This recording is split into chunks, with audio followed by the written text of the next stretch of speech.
New inflation numbers are confirming what many economists have predicted, that Trump's tariffs would drive prices higher and higher. $17.49 for one can of coffee in America. This used to be $11.99 a month and a half ago. Walmart, once a symbol of affordability in America, is now making consumers do a double take. No, I think it's terrible. Egg prices have doubled. Coffee and orange juice prices are spiraling, and beef and cheese have nearly crossed the line of affordability. What's more shocking, Walmart itself has admitted that it was forced to raise prices because it could no longer absorb the wave of tariffs imposed by the Trump administration on imported goods, instead of silently eating the tariffs as Trump urged. Walmart responded in its own way, slashing discounts, hiking prices across the board, and passing the full weight of the tariffs directly onto consumers. In this quiet showdown between the White House and America's largest retail chain, the ones who lost in the end were ordinary Americans. Why have 5 everyday food items become symbols of an economic retaliation? And what does this signal for the future of America? Let's unpack the full story right now. Number 1, milk cheese. For many Americans, a slice of cheese in a sandwich is nothing out of the ordinary. But at Walmart today, a pack of basic cheddar has surged past $5, compared to just around $2.80 earlier this year. And this isn't just a slight price increase due to inflation. It's the direct result of President Trump's tariff policy targeting Canada. In April 2025, the administration imposed a 35% tariff on dairy and cheese products from Canada, a country that once accounted for over 15% of America's imported cheese supply. This didn't just drive up import costs, it disrupted a supply chain already fragile after the pandemic. Walmart, which relies on bulk imports, couldn't maintain low costs, so they raised prices without apology. The problem isn't just a few extra dollars per pack, it's a ripple effect no one can stop. Schools that buy cheese for low-income student lunches now have to settle for cheaper, less nutritious alternatives. Budget pizza chains are forced to either raise prices or cut ingredients. Retirees living on fixed incomes must cut back on a food once seen as a symbol of convenience. A study by Cornell University's Food Policy Center warns if cheese prices rise another 40 to 60%, agricultural states like Iowa, Wisconsin, and even New York could see a sharp drop in dairy consumption, leading to lower production, job losses, and closures of local processing plants. What's worse, the Federal Nutrition Assistance System isn't adjusting fast enough to match the rising prices. That means every food dollar now buys less, and cheese has become a luxury item in poor families' grocery carts. Trump might argue that this is a strike to reclaim market share for American farmers, but American cheese cannot instantly replace Canadian supply chains that are already streamlined and efficient. And for American consumers, especially the elderly, geopolitics doesn't matter. They only know the prices no longer make sense. They feel pushed out of products that once symbolized equality. And worse still, if Walmart, the most powerful negotiator in America, has no choice but to raise prices, that can only mean one thing. This isn't a temporary shock. It's a restructuring of everyday consumption, with the poor and middle class as the first to pay the price. Number 2, beef. If there's one thing America isn't short on, it's beef. With over 89 million cattle grazing across the plains from Texas to Nebraska. The US is one of the largest beef producers in the world, so why are consumers paying nearly $6 for a pound of ground beef at Walmart? The highest price in a decade.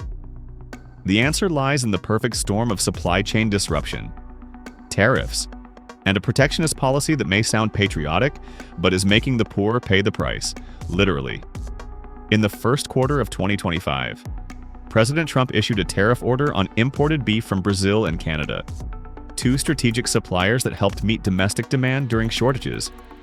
Brazil was hit with a 76% tariff for failing to meet US quarantine standards, while Canada, America's next-door neighbor, faced a 35% levy as part of the patriotic food tariff campaign. What few people talk about is this: while the US produces plenty of beef, the industry doesn't run like a dream.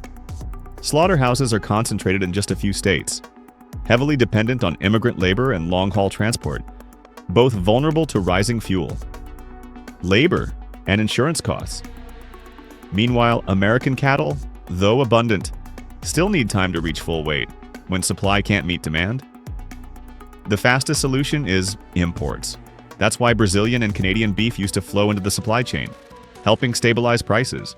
But with the new tariffs, imported beef has become too expensive.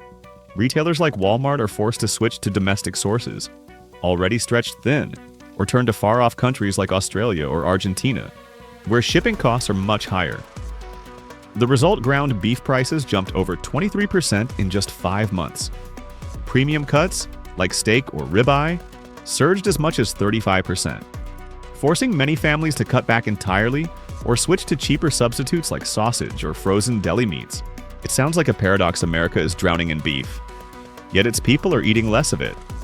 Fast food chains like Wendy's and McDonald's have quietly removed items from their dollar menus as beef prices soar. A hamburger, once the icon of an affordable lunch, is now a carefully calculated splurge in many people's budgets, and it doesn't stop there. Rising beef prices are also straining food assistance programs.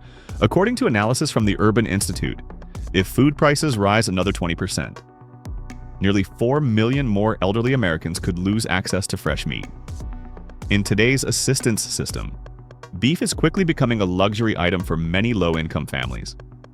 Walmart, instead of absorbing the tariffs as urged by the administration, chose to adjust retail prices based on actual costs. And while Washington debates who benefits from tariffs, everyday people in states like Oklahoma and Kansas, where beef consumption is highest, are watching their grocery bills skyrocket. It's worth noting the price of beef affects more than just your wallet. It's reshaping diets, public health, and the cultural fabric of American food. Family BBQs, weekend cookouts now include more vegetables, less meat, not because people are suddenly choosing a healthier lifestyle, but simply because beef is too expensive. That's the hidden cost no one announces when signing a tariff. No one stands in a supermarket and declares we've doubled hamburger prices to protect domestic production. But the people feel it, and they understand agricultural protectionism doesn't mean consumer protection. They're living in a country that can raise tens of millions of cattle, yet still can't guarantee a meat-based meal for the majority of working-class families. Number 3. Coffee. For Americans, coffee isn't just a drink, it's a way of life. From a factory worker in Ohio to an office employee in Seattle to retirees in Arizona, nearly everyone starts their day with a cup of coffee. But now, that daily ritual is becoming a silent financial burden. At Walmart, coffee prices have risen by an average of 30% to 80% in just the first half of 2025. Popular brands like Great Value, Folgers, and Maxwell House have all gone up, especially the organic blends, imported coffee, or whole bean roasts. A 30.5 Oz can of Folgers, once a safe haven for the working class, has now crossed the $12 mark. Compared to under $7 just a year ago, the main causes supply chain disruptions and a new wave of tariffs imposed by President Trump's administration. In particular, coffee imported from Brazil, which supplies more than 25% of the U.S. coffee market, has been hit with heavy tariffs for reasons tied to trade imbalances and environmental standards. This has forced distributors to pivot to more expensive sources like Colombia, Ethiopia, or even Vietnam, all of which mean higher costs, longer shipping times, and less stability. Walmart, like other major retailers, can no longer maintain previous pricing. They've cut back on bulk coffee promotions, scaled down membership discounts, and in many cases, raised prices directly on the shelf. Instead of paying $5 for a week's worth of coffee, consumers are now shelling out more than $8. A significant jump, especially when wages remain stagnant and inflation stays high. The issue is, this coffee used to be a predictable expense in the budgets of millions of families. It was the last bright spot amid rising electric bills, gas bills, and fuel costs. But now, even enjoying a simple morning cup of coffee requires serious budgeting. Retirees are cutting back. Offices that once offered free coffee are switching to cheaper, lower quality brews. Local cafes are raising prices, and working folks are opting to make their coffee at home instead of going out. What's striking is that coffee, though not produced in the US, has still been dragged into this trade war as a kind of sacrificial good. While Trump claims to be protecting American workers, it's those very workers who are now paying more for every spoonful of coffee they drink each morning. The working class is being asked to sacrifice, but they're not seeing any concrete benefit, only longer grocery receipts each month, and the impact goes beyond the coffee cup. As coffee prices rise, the entire food and beverage industry feels the ripple. Small breakfast diners, food trucks, even gas station cafes, places that once relied on cheap coffee as a customer magnet, are running out of margin to stay competitive. It underscores a bitter truth. Even the little habits are now symbolic of an economy that's gone off track. Coffee is no longer something that helps people wake up. It's something that makes them dizzy when they see the bill. Number 4. Eggs in America. No food is more common or essential than eggs. A typical breakfast: fried eggs, toast, a bit of bacon, used to symbolize the simple version of the American dream. But by the summer of 2025, even that dream has begun to crack. At Walmart, the price of a dozen regular eggs in many states has surpassed $4. Some places even hitting $5.30, compared to just $1.80, $2.20 a year ago. This spike has been a shock to millions of American households already struggling with inflation, rising rent, and stagnant benefits. What's striking is that the U.S. is one of the largest egg producers in the world. Yet paradoxically, the more eggs America produces, the harder it is to keep prices under control. Part of the reason is a bird flu outbreak in late 2024 that forced tens of millions of laying hens to be culled. But the deeper and less reported reason lies in tariff policies targeting imported farming supplies. This has driven up production costs. Small and mid-sized farms, already operating on razor-thin margins, have had to raise their prices to distributors. The result: Walmart and other retail chains have hiked prices system-wide, with no promotions, no exceptions. But the real impact isn't just in price, it's in the disruption of consumer habits. Eggs aren't a luxury like beef or organic coffee. They're a core ingredient in hundreds of home-cooked dishes: baking, frying, stews, even quick meals for school kids. When egg prices spike, families are forced to cut portions, skip familiar recipes, or switch to less nutritious substitutes. Nonprofits report that food banks across the U.S., especially in the Deep South and Rust Belt, are facing a severe egg shortage, not just because of higher costs, but because the wealthy buy first. Middle-class households are buying eggs in bulk, freezing them for later. The poor have no such options. They simply turn away and scratch eggs off their shopping list. Public schools, too, are impacted, with fixed budgets meant to provide free breakfasts. Rising egg prices have forced many to remove eggs from their menus. This hits children in poor regions the hardest, where eggs are often their main source of daily protein. That's a loss you can't measure in dollars, and when you step back, the question is no longer, why are egg prices rising, but rather, who caused us to lose access to such a basic food?